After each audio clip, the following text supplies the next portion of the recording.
website. It has been down for a week now.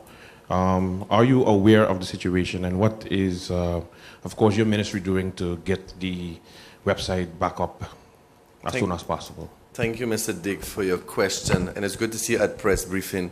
I haven't been seeing you at press briefing since my oath-taking as minister. But to answer your question, indeed, I am aware of it.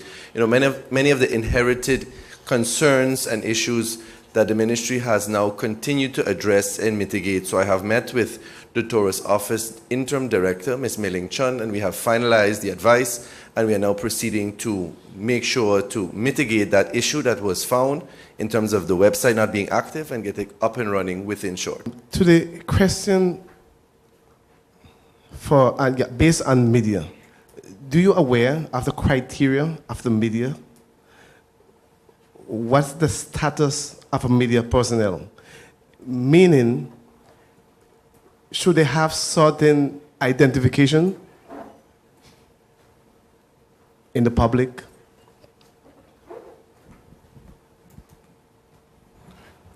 Thank you very much, Mr. Brown. There is a media law that I think it's been circulating. It falls under the responsibility of the Ministry of Education, Culture, Youth and Sports, and I think it's something that we need to finally address. It's been buzzing around for a long time, but I think, and I strongly believe that it just needs to be reviewed, if it needs to be revised, and then it needs to be implemented, and stop wondering what the criteria is and all that stuff. For me, it doesn't matter, but the law is what matters to me, and if we can do it that way and regulate it, then I think that would solve many of the questions.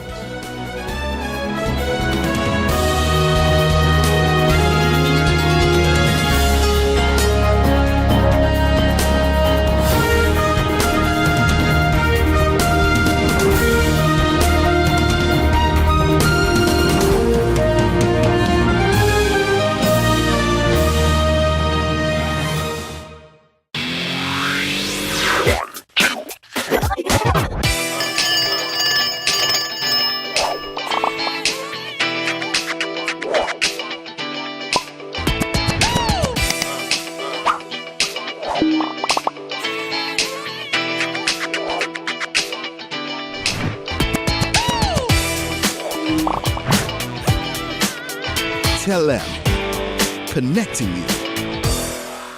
GEBE has been faithfully serving the communities of St. Martin, powering your home and our economy. Come rain or shine, our qualified team of professionals are working hard 24 hours a day to provide you and your family with safe, reliable electricity and water. We use the latest technologies and test our products daily to maintain the highest international standards. Our friendly staff is always there to assist you, whether in person, over the phone, or online. We are committed to constantly improving our products and services, making them more efficient, effective, and environmentally friendly to serve you better today and our next generation of clients tomorrow. GEBE, powering a brighter future.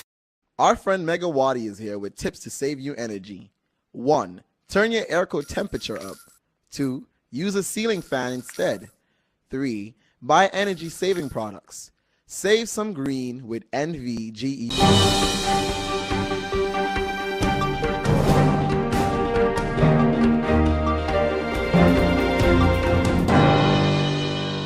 I would like to remind you of the 4th Annual Sports Open House, set to take place on Saturday, August 25th, 2018, at the Raoul Illich Sports Complex, under the name #SportsMatter. This year, for the first time, the creative industries will also be participating in the Sports Open House. The main goal of the open house is to educate the community of the importance of sports and to stimulate everyone in the community to participate in at least one sport, as well as to promote clean eating and healthy living. The open house is also to bring awareness, not only to sports, but also to the creative industries and all that these industries have to offer. The 4th Annual Sports Open House and the first Sport and Creative Industries Open House are a collaborative effort between the Ministry of Education, Culture, Youth and Sports through the Department of Sports and the Department of Culture, in collaboration with the National Sports Institute, the NSI, the Division of Educational Innovations, DEI, the St. Martin Sports Olympic Federation, the National Sports Organizations, and the creative industries. Next week, I'll give you a more detailed briefing concerning this very special event. But remember the date, Saturday, August 25th, 4th Annual Sports Open House and the first Sport and Creative Industries Open House at the Raoul Illich Sports Complex. In the news this past week, and even this week, you might have heard of the problems related to the teachers, principal, and the school board of the Preparatory Secondary Vocational Education, the PSVE. I would like to assure the public and the parents that my ministry is talking to the relevant parties, trying to seek a solution in the interest of some 300 students who are attending that school.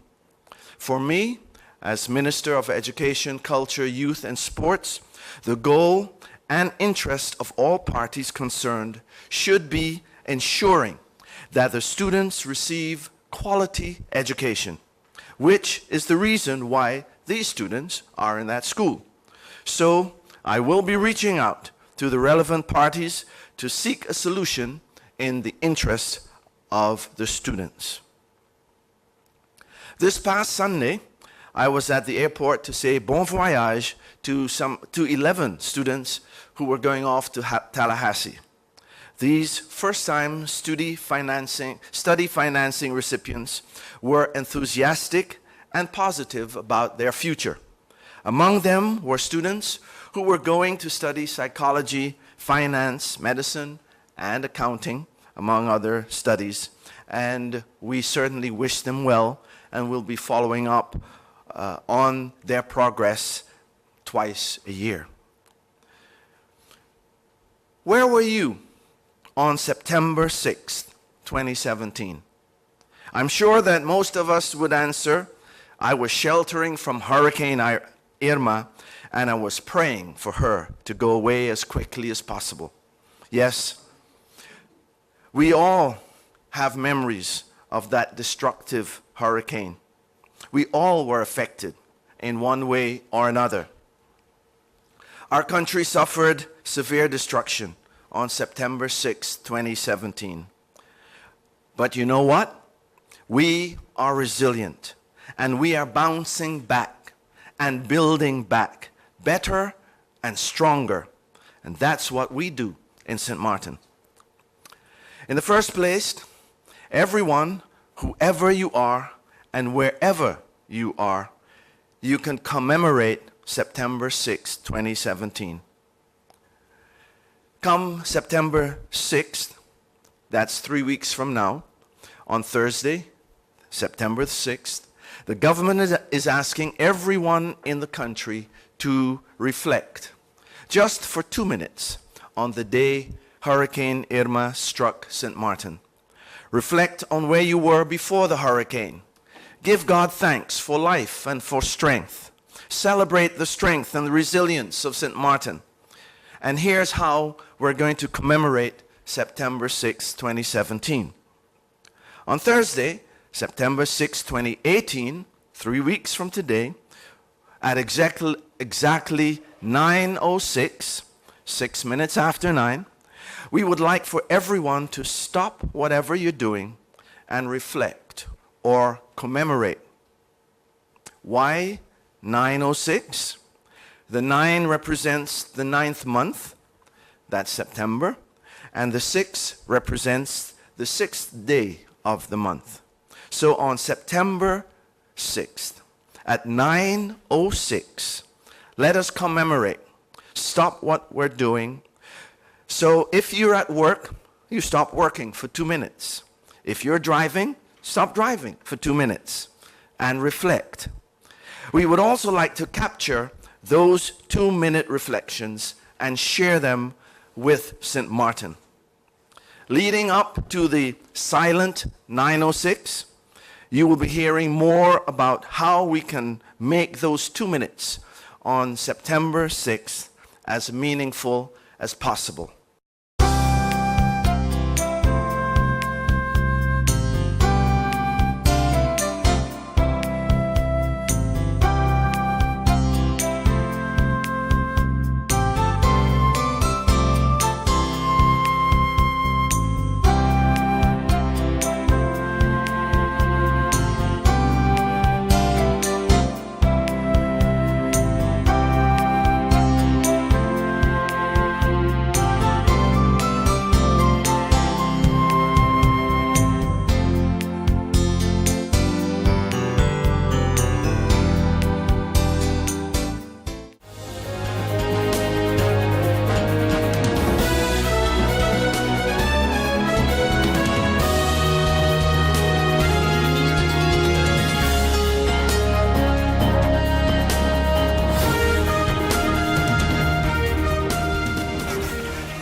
Hey ma, how you doing? You busy?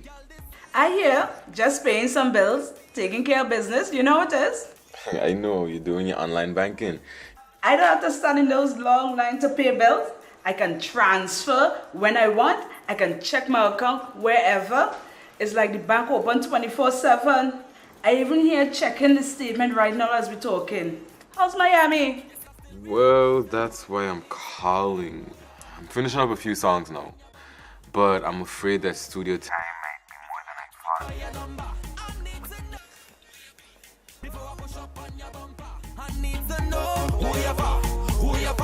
thought. And I was wondering if I could get some help with some funds, and I could pay you back as soon as I get back to St. Martin.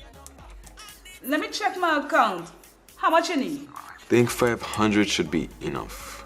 I can transfer it to you while online. Direct from me to you. No problem. Great. Thank you so much, Ma. I'll get online with Viv now. Alright, darling. You know who you're for? I need to know who you're for. Contact Wib today for your complete personal online banking experience. Available for all mobile devices, the Wynwood Islands Bank, now your online banking partner in progress. Who you're for.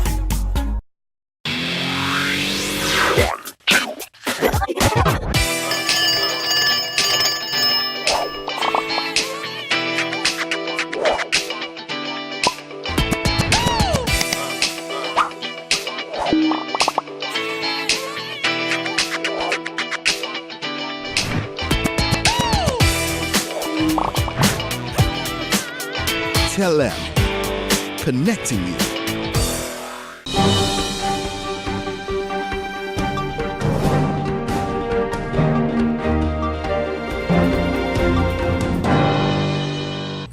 We have the 60/40 central bank regulation.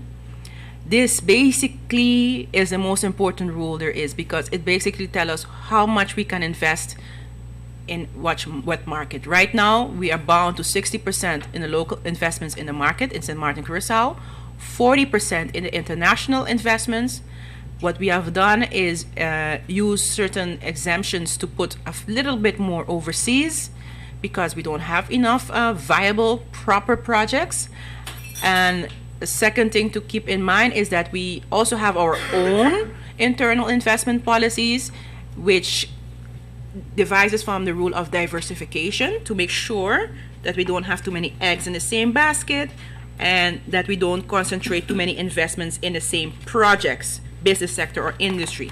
Because you can imagine that you might have a really, really good investor here on the island, but you just cannot do all your projects with one guy. Imagine if something happens and then you lose everything in one shot. So that's why you need to diversify. Our main goal is to achieve, I'm moving too fast for my sheets, is to achieve a good return on our investments with an acceptable amount of risk. I always say to anyone, if an investor tells you there's no risk involved, run.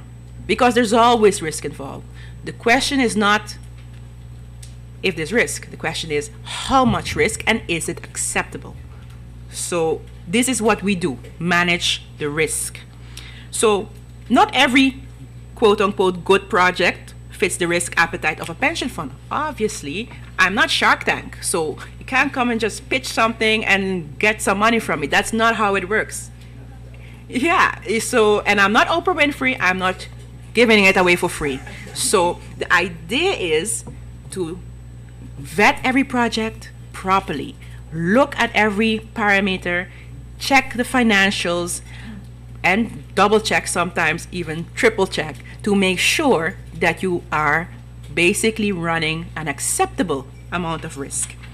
And pension funds, in the end, are conservative by nature, more so than banks.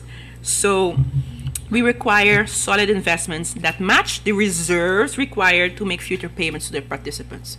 So basically, that's the basis of everything we do. And basically, and this is not just for APS, we just look at your credit worthiness. You know, we look at 5 things. Your character. What's the standing of this person or this organization? Is this person known to be a good pay? Is this person known historically to, be a bad pay? If you Google that person, what are you going to find? All of these things are very important. Character. Collateral. Okay, let's say this is a good project. What are the securities that I'm going to have as a fund? Securities could be land. Securities could be the building. If it's a building we're going to build. Securities could also be, for example, rental income. You can look at it as broad and as as any kind of thing that you can get in case something would go wrong. Does a person have enough funds?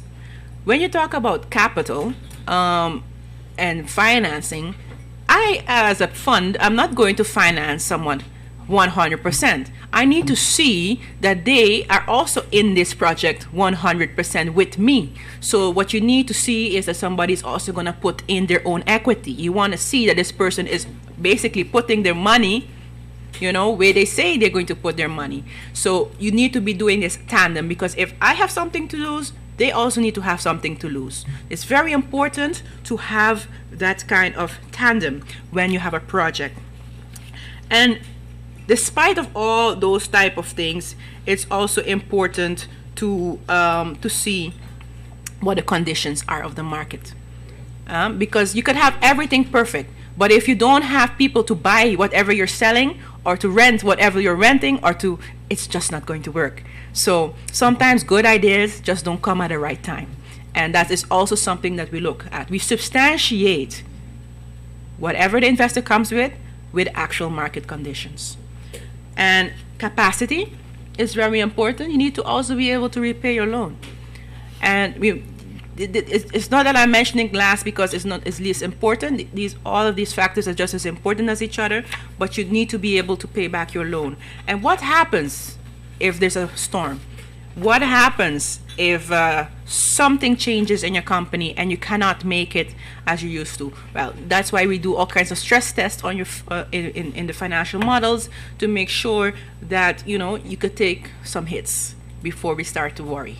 So this is basically what the investment department does, in short. And once they do that, they prepare a management report, and this management report will then indicate if this project is good, great, or not done.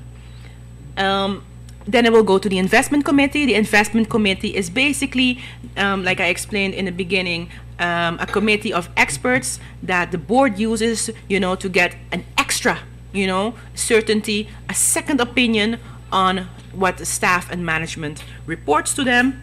And once you have that phase finalized, the project then goes to the board for final approval. So that's basically how we go about.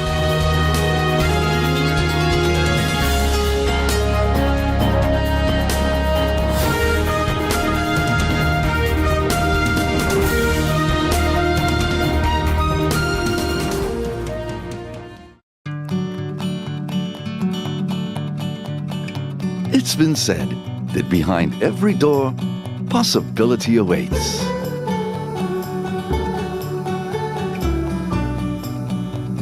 How much possibility depends on which door you open first.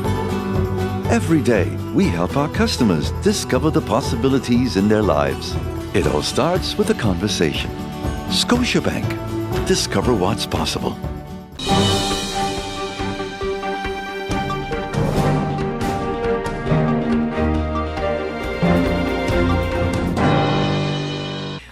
Thank you very much for the presentation that you have given. Actually, it highlighted some of the points that I didn't even know you had invested in, which included the Telem bond and other bonds. I really didn't realize that the pension fund has invested that heavily in St. Martin.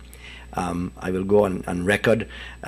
When the pension fund first started in St. Martin, I had always made it very critical points that the pension fund should invest more in St. Martin.